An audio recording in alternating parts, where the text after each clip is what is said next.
Fayulu, il landa bien Fayulu, oyoka discours peuple congolais Aza Kozela. Francophone d'Asie avec le retour annoncé du chef de l'opposition en exil, le franco-cambodgien Sam Rainsy, qui vit à Paris depuis 3 ans, appelle au soulèvement contre le Premier ministre Hun Sen, qu'il qualifie de dictateur. Bonsoir Sam Rainsy. Bonsoir. Soyez le bienvenu sur TV5 Monde. On sait que vous êtes un homme pacifique, chef de file historique de l'opposition au Cambodge. Pourquoi cet appel à la révolte? Parce qu'il faut une pression populaire. La situation est bloquée. Je voudrais la débloquer par un soulèvement populaire pacifique. Demain, vous prenez l'avion, Paris-Bangkok en Thaïlande. Ensuite, vous tenterez d'entrer sur le territoire cambodgien par la route. Comment appréhendez-vous cet événement? On se donne rendez-vous avec des milliers de travailleurs migrants cambodgiens qui vivent en Thaïlande. On se retrouve sur la frontière et on va marcher à l'intérieur du Cambodge. On va traverser la frontière à pied.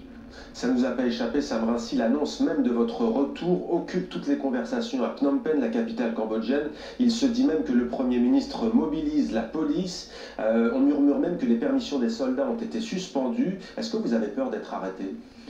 Non, j'ai le peuple avec moi et c'est moi qui vais renverser la situation au Cambodge.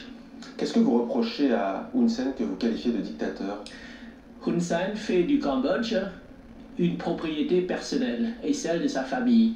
Il vend le Cambodge aux Chinois, les Chinois achètent tout, les Chinois font preuve d'un néocolonialisme et nous ne sommes pas d'accord. Le pays est réputé corrompu selon Transparency International. C'est le pays le plus corrompu du monde et selon la Banque mondiale, c'est un des pays les plus pauvres du monde. Sam Rainsy, ça fait 34 ans qu'Hun Sen est au pouvoir. On voit au Liban, en Irak, en Algérie, au Chili, en Haïti, des peuples qui se soulèvent. Pourquoi le peuple cambodgien aurait besoin de vous et pourquoi ne se soulève-t-il pas seul? On a besoin d'un catalyseur, d'un déclic. Et je pense que les circonstances sont favorables maintenant pour un soulèvement populaire. Mais pourquoi les gens ne descendent pas aujourd'hui même dans la rue sans votre retour? Ils ont peur, selon vous? Parce qu'ils ont besoin d'un chef et ils ont besoin de circonstances favorables. Ouais. Et samedi, ils auront tout ça. Mais vous reprochez à Hun Sen d'être dictateur et vous dites qu'ils ont besoin d'un chef. Pourquoi le peuple aurait besoin d'un chef pour faire entendre sa voix? Parce que le Cambodge a vécu beaucoup de drames. Les Cambodgiens sont encore traumatisés par le régime Khmer Rouge. Hun Sen est un ancien Khmer Rouge. Vous parlez du génocide qui a fait 2 millions de morts. Exactement. Voilà discours peuple congolais Aza Kozela et pas na yo Fayulu. Soki baïbaki yo ba élection ya solo, il faut discours ya boye. Yango ne peuple Aza Kozela. Les observateurs disent que ce sera la fin de votre carrière politique. Vous avez 70 ans. Est-ce que c'est vrai? Il y aura d'autres personnes qui continueront la lutte.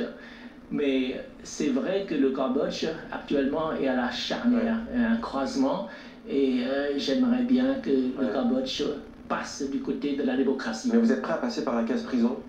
Oui, et je suis prêt même à sacrifier ma vie. J'ai échappé à plusieurs tentatives d'assassinat, mais on n'a rien si on ne risque rien. Mais voilà. Vous évoquiez notamment peuple Aza Kozela discours Oyo pour la libérer pays Nabiso Congo Zaïre.